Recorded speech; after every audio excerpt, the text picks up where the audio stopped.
हैसियत हूँ। एक भी सामान ढंग का नहीं दे रखा है जो हमारे घर में रखा जा सके। कपड़े लत्ते भी ऐसे दिए हैं कि सारे रिश्तेदार के सामने हमारी नाक कट गई। हमने तो सोचा था कि सरकारी मास्टर की इकलौती बेटी है तो कम से कम विवाह तो ठीक से करेंगे, लेकिन यहाँ तो रूखी सूखी बेटी विदा करके भेज दी। जब हैसियत नहीं थी हमारे जैसे बड़े घर में बेटी ब्याहने की, तो पता नहीं ये लोग बड़े घर में बेटी ब्याहने का सपना क्यों देखते हैं। ममता देवी का पारा बहू का सामान देकर 7वें आसमान पर चढ़ा हुआ था। सबसे से पलक ने बहू के रूप में ममता निवास में कदम रखा था, तब से हर पल उसे कोई न कोई ताना सुनाया जा रहा था। सास का सुनाना तब और ज्यादा अखर रहा था जब पलक का पति समीर भी चुप था। अपनी पत्नी के पक्ष में एक बार उसने अपनी जुबान नहीं खोला। जब कभी पलक उसे कुछ कहती तो बदले में यही जवाब मिलता, मैं अपनी माँ को बहुत इज्जत करता हूँ।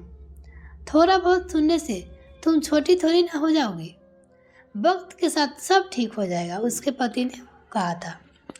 ममता जी खुद को ठगा हुआ महसूस कर रही थी, क्योंकि जिस उम्मीद से उन्होंने अपने बेटे की शादी की थी उनकी कोई दहेज मिलने की उम्मीद पूरी नहीं हो पाई। जब एन फेरे के वक्त पर ममता जी ने 4 लाख रुपए की डिमांड पलक के पिता विशंबर नाथ के सामने रख दी तो पलक के पिता ने साफ कह दिया, समझन जी, मैं एक शिक्षक हूँ और दहेज प्रथा के विरुद्ध रहा हूँ। माफ कीजिएगा, मैं अपने वसूलों से नहीं हट सकता। अब इस जमाने में यदि बारात वापस लेकर आया जाए तो समाज में लड़की वालों से ज़्यादा लड़कों वालों की बदनामी होती है। दहेज लोभी कहलाना भी उन्हें पसंद नहीं था, इसलिए मजबूरी में बिना दहेज वाली बहू विदा कर कर लानी पड़ी।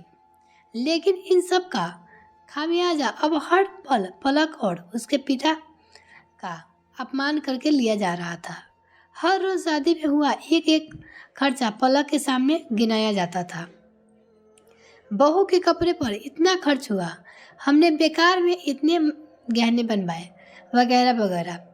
एक दिन बेटी को देखने की इच्छा से विशंबर नाथ ने 5 डब्बे मिठाई और फलों की टोकरी लेकर बेटी के ससुराल में कदम रखा। सबको पता था कि समधी आने वाले हैं, लेकिन किसी ने बढ़कर उसका स्वागत नहीं किया। पलक ने जब अपने पिता को देखा तो भागते हुए उनके पास आने लगी। ममता जी ऊंचे स्वर में बोली, ऐसा कौन सा खजाना लेकर आए हैं तेरे पिताजी जो भागी जा रही हो। खाली हाथ बेटी को भेज दिया और खुद भी हाथ लटकाया आ गया। अपनी नहीं तो हमारी हैसियत का तो ध्यान रखा होता। पलक से ये अपमान अब बर्दाश्त से बाहर हो रहा था। हार कर उसने अपना मुंह खोल दिया। माँ जी, मेरे पिता की हैसियत की बात है तो सुनिए। मेरे पिताजी अपनी हैसियत से बढ़कर मुझे पढ़ाया लिखाया है, इस काबिल बनाया कि भविष्य में ज़रूरत पड़ने पर मुझे किसी के सामने हाथ फैलाने की ज़रूरत नहीं पड़ेगी। मुझे तो लगता है कि हैसियत तो आपकी नहीं थी बहू लाने की।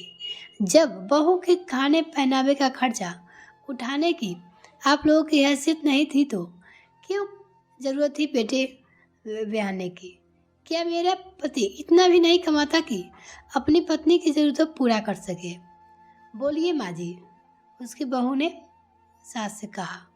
पलक की बात सुनकर ममता जी की बोलती बंद हो गई थी। विशंबर जी ने पलक को चुप कराते हुए कहा, बिटिया, हमने तुम्हें यही संस्कार दिए हैं कि तुम बड़ों को हमेशा मान रखो, लेकिन हक की बात जरूर बोलना। अब ये तुम्हारा परिवार है, इसीलिए पूरे मन से अपना कर्तव्य निभाना। और हाँ समझा जी, मैंने अपनी सबसे बड़ी पूंजी पलक के रूप में आपको सौंपी है। हाथ जोड़कर आपसे विनती है कि इसे दिल से स्वीकार करें। रही बात दहेज की तो मैं ना ही दूंगा और ना ही लूँगा। अब पलक आपके घर की इज्जत है, इसीलिए इसकी इज्जत बनाना रखना भी आपकी जिम्मेदारी है। हाथ जोड़कर विशंबर नाथ जी विदा ली। उन्हें तसल्ली थी कि उनकी बेटी अपने हक के लिए आवाज़ उठाने में सक्षम है।